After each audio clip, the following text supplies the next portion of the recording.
Hello everybody, I am Jay Shady and you are listening to The Voice of Reason. I am insanely fucking tired right now, so I'm just going to get through this review as quickly as possible. I just finished watching the repeat of Payback. Thanks to everybody who sent sites as to where to go to watch the repeat. I used that. I think it's like bollyrules.net or some shit like that. So thanks for helping me out with that. Watch the repeat. And I gotta say, I was, for the most part, impressed with the show. I see a lot of people bitching for nothing about this show. I mean, it's fucking Payback. It's, a B show. It's the first the first Payback ever, and everybody's going crazy, like acting like this is a huge disappointment, which I don't think it was. For what it was, I thought it was a solid show. I thought it was a not bad, solid show, and if it actually had a decent, not just a shitfest main event, I'd give it a pretty damn good to even great, rating. But with the main event that really left a bad taste in the mouth, I'd say it was a solid show. Definitely above expectations because I didn't have any. And damn impressive for just some B show, some new pay-per-view. Alright, so the first, it starts off with this video package with Chicago and gangsters from the 1930s. I like the video package a lot. I'm crazy about old school gangsters, 1930s shit, so I love that. It was something different than they usually do for video packages these days. It was kind of like the old stuff they used to do. I like the video package a lot. Then we kick off the show with the triple threat match for the Intercontinental Championship. Wade Barrett versus Miz versus Curtis Axel. And this was the theme throughout the night. The matches, pretty much all the matches started off slow and pretty boring. And then they really picked up in intensity towards the end and got really fucking good. And that's how this match was. This was a short match, but the first few minutes were pretty boring. Nothing was really happening, and then towards the end, it really picked up. I liked the whole ending segment a lot. It looked like at any point either of these guys could have won, but I thought the ending was done perfectly. Basically, Miz puts the figure four on Wade Barrett, and while the figure four is on Wade Barrett, Curtis Axel pins Wade Barrett. So he wins the IC Championship just like I predicted and just like he should have. So great right there for WWE, promoting their new talent. They're continuously doing this. Finally, Curtis Axel actually gets a real victory. And now he's got the Intercontinental Championship, so that's great. And on Father's Day for Mr. Perfect, that's a great thing. So this was a good match. It was pretty good start to the show. It wasn't anything that great or anything, but it was good, especially the end result. Then you got, I think the next match was Caitlyn versus AJ, and holy shit, man. I mean, this was a fucking good women's match. I mean, damn. I haven't seen this good of a women's match in fucking so long, This match actually had, psychology and in-ring storytelling, something that you never talk about when you talk about a women's match. This match told a story. They worked it like a real wrestling match. It got some fucking time, I enjoyed this, it's not like it's the greatest match ever, but for a women's match, come on, what the fuck you could complain about, this is a huge step up from the shit you usually get. I like the ending a lot. Caitlyn fucking hits a huge ass spear on AJ, she kicks out of it, and then she gets the Black Widow eventually on Caitlyn. Caitlyn submits, loses the belt. AJ wins the belt. So really good match for a women's match, but the ending kind of was fucking retarded with Caitlyn crying for 10 minutes. I didn't need to see that. Then what was the next match? Let's see. I think the next match was Kane versus Dean Ambrose for the U.S. Championship. This was one of the how do you say? I'm so fucking tired. One of the not so good matches of the night. This wasn't a very good match. Pretty boring, just like I expected. Kane is over the hill. What is he gonna do? What good match is this guy gonna pull off at this point? Not much to talk about this match, and the ending was pretty fucking lame and just cheap, really cheap.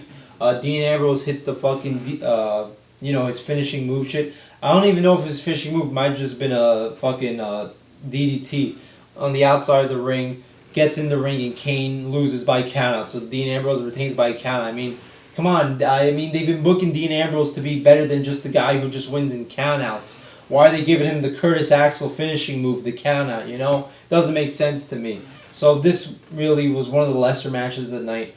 Not a good match really, honestly. But I'm glad Dean Ambrose is still champion. Then, of course, the big news of the night. We get the video package. RVD is returning at Money in the Bank. I'm sure that they've known this for a while. When we heard about this during WrestleMania weekend, I'm sure they just decided to save it a little bit to catch us by surprise. But I guess they aired it in a video package to try to get buy rates. I mean, that's pretty much it. Why would they spoil this by announcing it rather than doing a return? It's because they want some buy rates. They've been losing a lot of ratings and the buy rates have been going down, so they're looking to peak some buy rates with this announcement. I literally haven't seen RVD since 2006. I hear he's lost his step or maybe a couple steps, but it'll be fun to see him back. That theme music is awesome, Mr. Money in the Bank, he was the first Mr. Money in the Bank. I'm sure he'll be in the Money in the Bank match. Michael Cole says Rob Van Dam is the whole damn show. You're fucking wrong, Michael Cole. It's actually the whole fucking show. Learn your lines and say it right. But yeah, RVD is coming back, That's something to look forward to, and I guess I'm sure he'll be on Raw the next night, which is at Brooklyn, so I'll be able to see the first time RVD is back on Raw. I'll be there for that. So that's fun. Alright, then you get, what was after that? I think it was Alberto Del Rio versus Dolph Ziggler for the World Heavyweight Championship, and this was the swerve, shock of the night, besides the Rob Van Dam thing. This was a really good match, though, up until the decision, the result at the end. This was a really good match. Holy shit, they were doing fucking headshots all over the fucking place. I can't even remember how many fucking times Dolph Ziggler got kicked in the head by Alberto Del Rio. The shit was brutal. I like the storytelling. Alberto Del Rio trying to use the concussion thing to his advantage.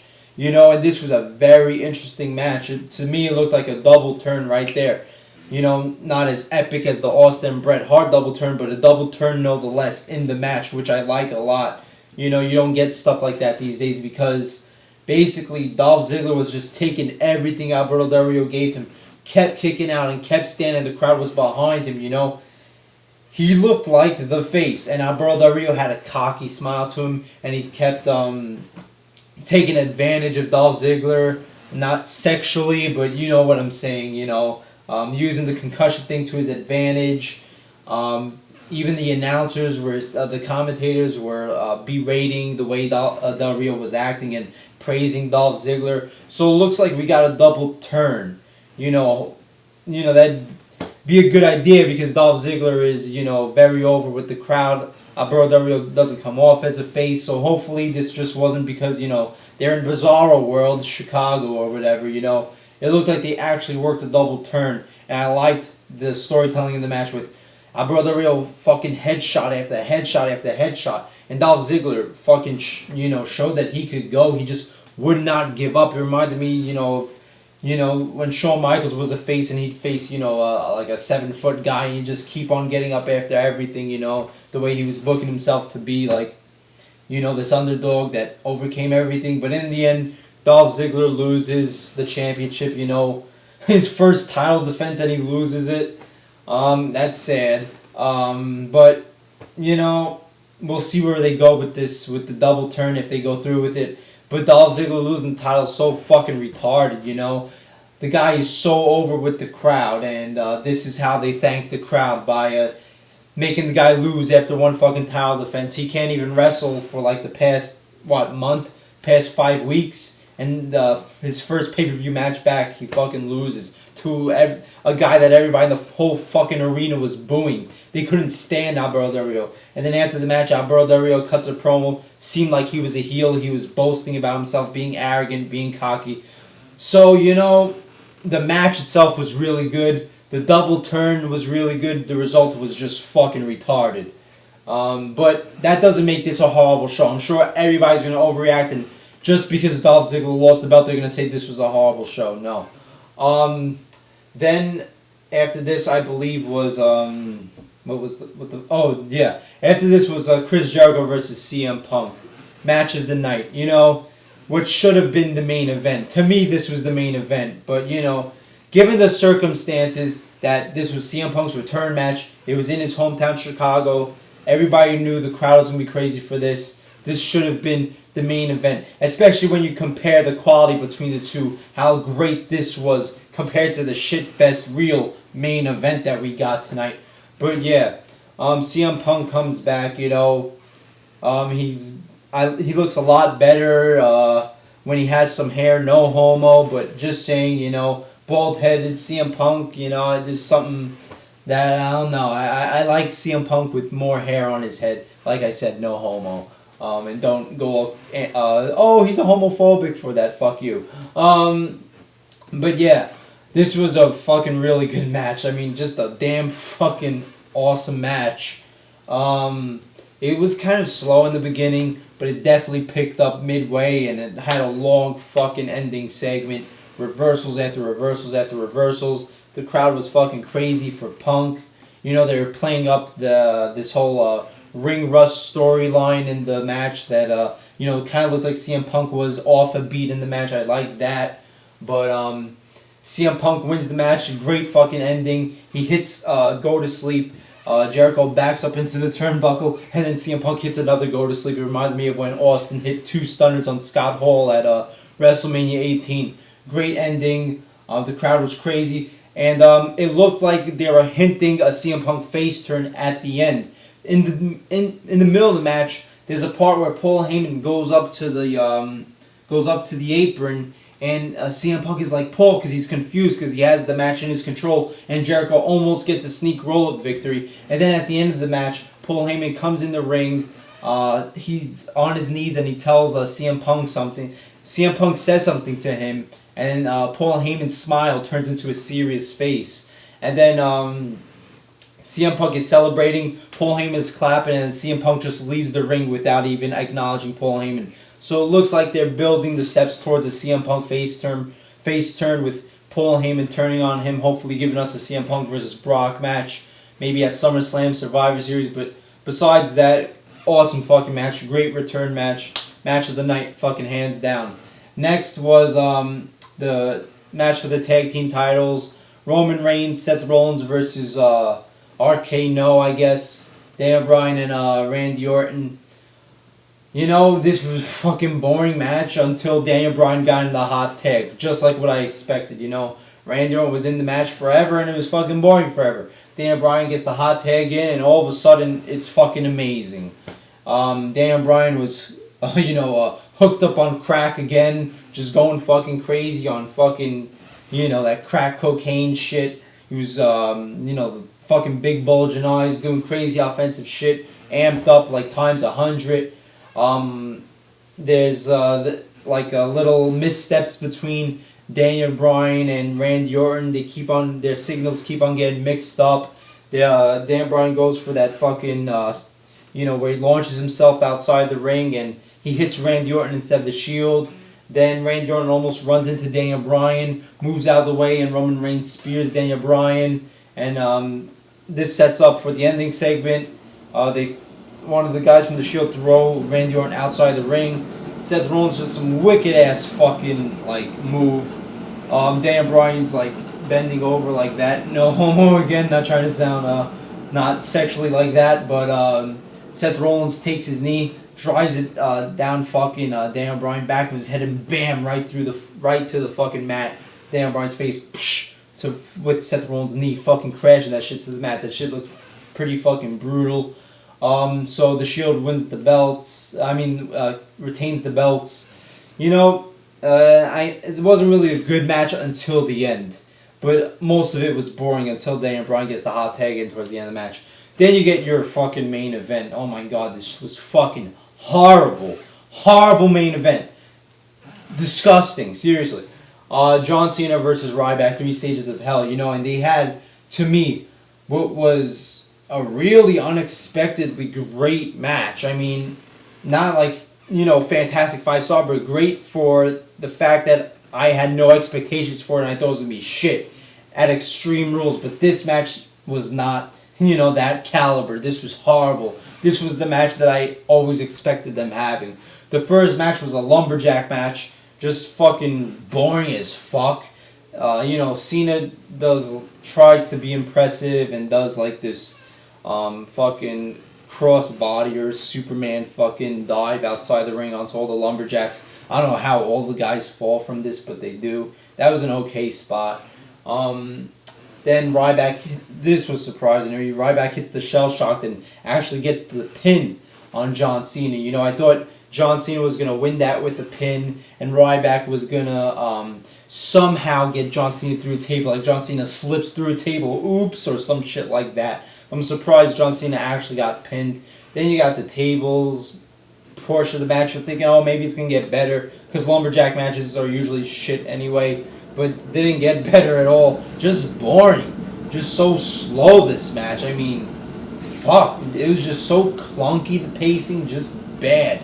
John Cena does a fucking FU, whatever the fuck you want to call it these days. Does it through the table. John Cena gets the victory. And I guess they try to do the whole underdog thing. Oh, Cena's down 1-0. Can he pull off 2 victories in a row? Of course he could, because he's the fucking Man of Steel, Then you get the ambulance match. This was just fucking stupid. It had me laughing at some points. They tear apart the fucking ambulance car. They take off. He throws Ryback into the door. The door totally just comes off like that. What a fucking flimsy fucking door. What kind of ambulance is this? Seriously. How fucking safe is that shit? The door, you just touch it and it comes off. Then they're taking apart like the fucking ambulance itself, like the gratings, the pieces of the ambulance. They're hitting each other with the piece of the ambulance, just taking off the whole fucking skin painting of the ambulance. It's like, Jesus Christ, how fucking retarded is this shit? It's pretty obvious they just got this fucking car at Toys R Us or some shit. It just looks so fake, so phony. Then they get to the top. Cena does a fucking AA onto the top of the ambulance, and Ryback falls through the top of the ambulance, so he wins the match because Ryback goes into the ambulance. Now the spot was nice until they had to show it 30 fucking times, for the closing of the pay-per-view. But yeah, Cena wins. Who's fucking surprised? But this match was just boring and horrible and just, damn, this just ruined the the effect of the show on you. It left you with a bad taste in your mouth. But aside from the main event, this was, a nice show, a solid show, one of your better shows of the year. I thought, it's better than WrestleMania, probably better than Elimination Chamber, better than Royal Rumble, not as good as Extreme Rules though. And if you had a good main event, this might have been a pay-per-view of the year for WWE. But yeah, you had Curtis Axel winning the belt. You had, for the most part, good matches, good to great matches, except for the Kane versus Dean Ambrose, the Cena Ryback, and the Tag Team Shield match was good when Daniel Bryan got in, but you had a good women's match on there, so I think each match, it got its amount of time, the pacing was good, each match got a perfect amount of time. That's what I liked about this show, and it just flowed by very smoothly. It wasn't an overkill amount of matches, only 7 matches. Yeah, this was a very just surprising and refreshing show for the way it was paced and the way it was plotted and the way the matches pulled off and what they pulled off and what they gave out. I don't know what the fuck to say. You know what I mean, right? Yeah, you know what I mean. Overall, solid show. Pretty solid show. It had its problems, especially with the main event. But everybody's bitching for no fucking reason. Seriously, I mean, saying it's like 3 out of 10s. This is the worst pay-per-view I've ever fucking seen. Shut the fuck up, you know? Seriously, like, come on. Everybody knows that I talk about how fucking bad WWE is. I rip on shit when it's bad. But some people just have to give credit when credit is due. If not, then seriously, what the fuck are you watching for, you know? I mean, they could just give you the Attitude Era. They could just show repeats of the Attitude Era every Monday night and you just fucking bitch about it, you know? When it's at that point, just fucking give up and die or some shit. I don't know. I don't mean die. Yeah, fucking die. Alright, anyway, that's it. I'm out. I hope you enjoyed the review. I'm fucking tired. This wasn't a great review or anything, but, you know, I'm tired as hell right now. Okay, alright, I'll see you later, guys, okay? See you for tomorrow's Raw review. Jay Shady, the voice of reason. Like, comment, subscribe, and I'll see you later.